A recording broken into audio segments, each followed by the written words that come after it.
how you doing? This is Adam Post, publisher of more than 1,000 comic books and marketing expert covering the Marvels. It's a total humiliation for the Marvels as it's outgrossed by the failure movie Aquaman 2 from DC. Let's get into the story. Before we do, please be sure you are subscribed to the channel. Click the bell for notifications. Give me a thumbs up. I really appreciate you guys. From Forbes, Aquaman and the Lost Kingdom has outgrossed the Marvels in under 2 weeks. Aquaman and the Lost Kingdom is a sequel to Aquaman. The original film did well, but that was at a time that Marvel had not yet destroyed its superheroes. The original Captain Marvel did $1.1 billion in business in 2019 because she was part of the Avengers franchise. It was an Avengers movie. It wasn't a Captain Marvel movie. The Avengers in 2018, the year prior, did more than $2 billion in business. So it was really like Avengers 1/2 or Avengers 2.5. It wasn't legitimately a movie establishing itself as its own franchise. Even Black Panther was boosted by the Avengers. There's nothing wrong with that, but to pretend that people just love Captain Marvel, for example, from comicbookresources.com, Captain Marvel has now outgrossed more than every Batman film. That was in 2019, as if Captain Marvel was bigger than Batman. Captain Marvel was never bigger than Batman. The Avengers were bigger than Batman, with all of Marvel's top franchises at the top of their game. Yes, they were bigger than Batman. But Captain Marvel wasn't.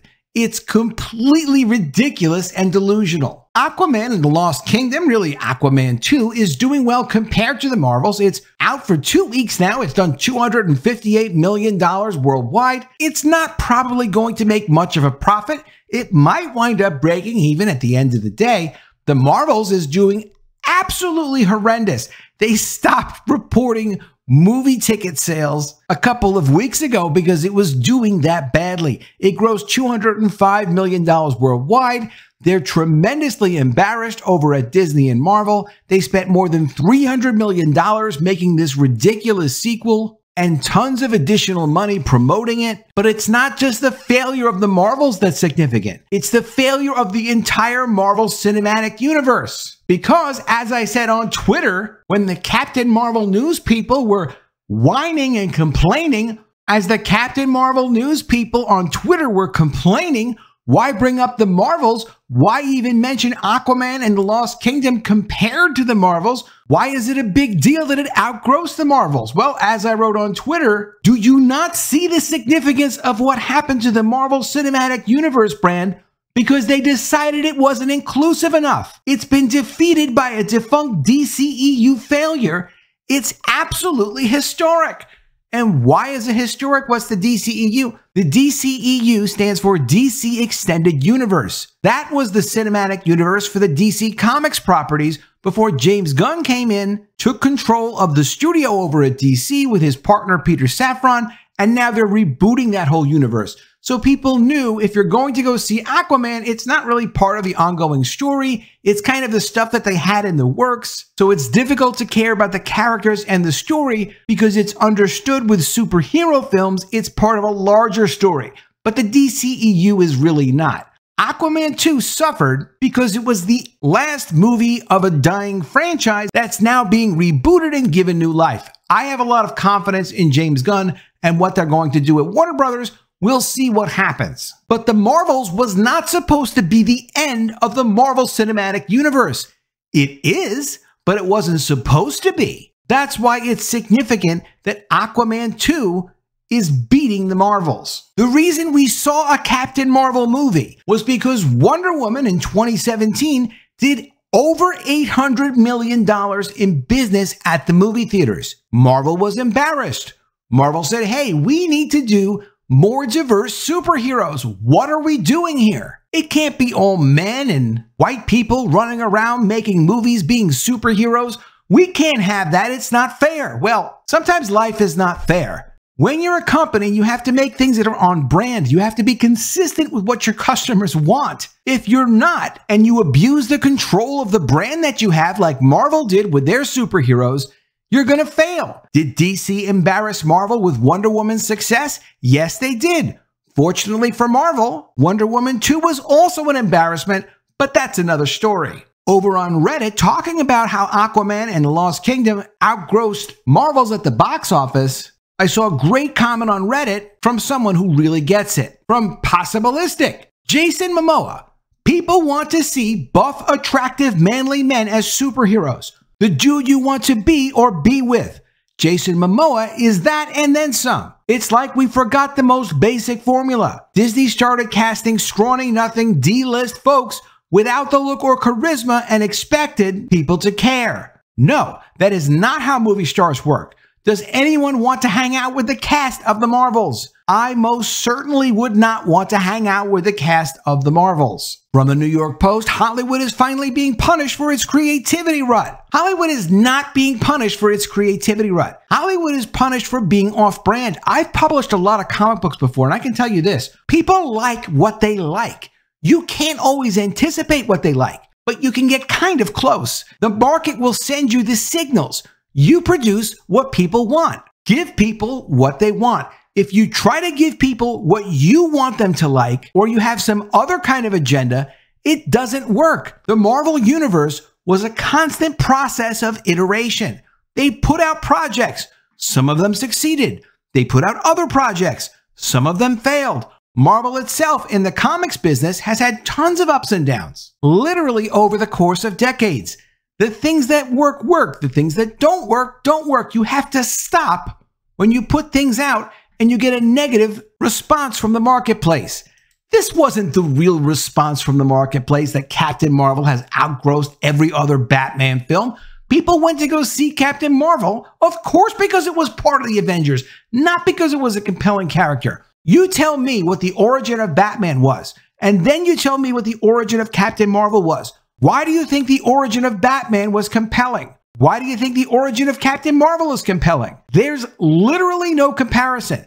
And if there's no story and there's no comparison, that's a character that should not exist. Talking about a lack of creativity and what the marketplace says, The Lion King in 2019, as a remake, did $1.6 billion in business at movie theaters. That's incredibly valuable. It's not about originality. It's about being on brand and delivering for the audiences. And I like to talk about definitions, so let me talk about the definition of on brand. A brand is a promise. That's not me making that up. That's a marketing thing. If you tell customers to expect something when they see your company brand name, that's what you have to deliver.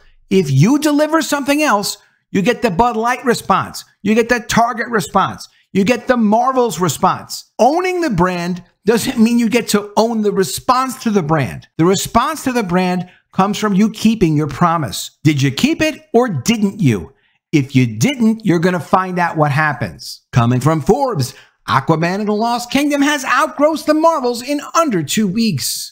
The author underestimated the long fishtail performance of Aquaman and Lost Kingdom, which opened very poorly and yet held on to a large chunk of its audience from that opening. Combine that with solid international performance, Aquaman 2 may actually end decently profitable. This would put it in better territory than the likes of Black Adam, Shazam 2, and Blue Beetle this year, which grossed $393 million, $133 million, and $129 million respectively. It's already beaten the last two with $258 million in under 2 weeks. And even though it's short of Black Adam right now, it's tracking to probably hit $400 million and pass it. And also keep in mind, movie theaters are important, but films have a life outside of movie theaters. They go on streaming services. They have digital downloads. They go on cable. They go on broadcast TV. They go on pay-per-view. Multiple places. This movie will not lose the fortune that the Marvels will lose. In previously comparing Aquaman 2 to the Marvels, where both films were lower earning follow-ups to billion-dollar original movies back when superhero movies were more popular. But pretty quickly here, Aquaman is separating itself from the Marvels despite the similar situations. The Marvels ended its run with $205 million globally. Aquaman 2 is already 25% past that after not even 2 weeks. Some of it makes sense. The Marvels had 2 of its 3 leads debuting in the Disney Plus shows not all that many people watched. so it was easy to feel like you were behind and couldn't watch it. It was also not Captain Marvel 2, which may have been easier to parse and market as a direct sequel. They were obviously absolutely terrified at Disney to try to market this as Captain Marvel 2. As much as Disney has been doing some absolutely ridiculous, nonsensical things, in the earlier years, going back 5 years, 10 years, they did know what they were doing. They still have sophisticated people at the company. They know very well that this, for example, is a nonsense thing to say that Captain Marvel is outgrossing Batman. They know it was because of the energy and the momentum built up over all the individual Marvel movies, and because they were loyal to the Marvel Cinematic Universe brand in the past. They knew that Captain Marvel was something that they essentially forced people to watch. If they were completists and they wanted to know what was going on with the Avengers, you would have had to go see Captain Marvel, the original movie. Fine. Aquaman 2 was more straightforward, same cast, direct sequel to a popular original. And that popular original was not supported by a movie like The Avengers in terms of anywhere near having the Avengers' success. But it is kind of miraculous it did this well with much lower reviews than the first movie, and it was well known that it would be the final nail in the DCEU's coffin, the last movie from that era before James Gunn's DCEU takes over. That is the DC reboot. And it still drew a better crowd than all other DC movies this year. There's just something about Aquaman that appears to be indefinable in terms of its performance. It's done well overseas in particular, but the first movie being $1 billion grosser, the DCEU's highest, still feels deeply strange, and now the sequel, even though it's crashing among all superhero movies and underperforming, it's not doing as badly as it could be. Marvel decided to abuse their brand and go all in on diversity. From Cosmic Book News, diversity is destroying the MCU. Marvel producer confirms it's the future. This was from 2019. And this was the end of the future of the Marvel Cinematic Universe. DC already had Wonder Woman. They had their woman superhero. Men liked it. Women liked it. Everyone was happy with the character. It did great. Marvel didn't have that. Marvel never developed a female superhero that really worked within the Marvel brand. It was a flaw of Marvel Comics. It's not perfect, but what do you want from them? Of course, Marvel can't be perfect. No brand can be perfect. You have to own what the brand is. You have to communicate with your customers and give them what they expect they're going to get. Going ahead and saying they're going to make the entire Marvel universe diverse is not going to work. Marvel only has one movie planned for 2024. They've delayed everything else. It's Deadpool 3, which Deadpool wasn't even part of the Marvel Cinematic Universe. That was part of the Fox deal when they acquired back all of the Marvel Comics characters that were previously sold to Fox. What the Marvels did was violate the promise of the brand to the customers, trying to push a ridiculous diverse agenda, resulting in a total crash of the Marvel Cinematic Universe brand and creating a total humiliation for Brie Larson, the Marvels, and the rest of the MCU. Let me know what you think of all this in the comments below. Always love to see your ideas. Please be sure you are subscribed to the channel. Click the bell for notifications, give me a thumbs up, and I'll see you again soon with another video. And if I don't see you, I will miss you.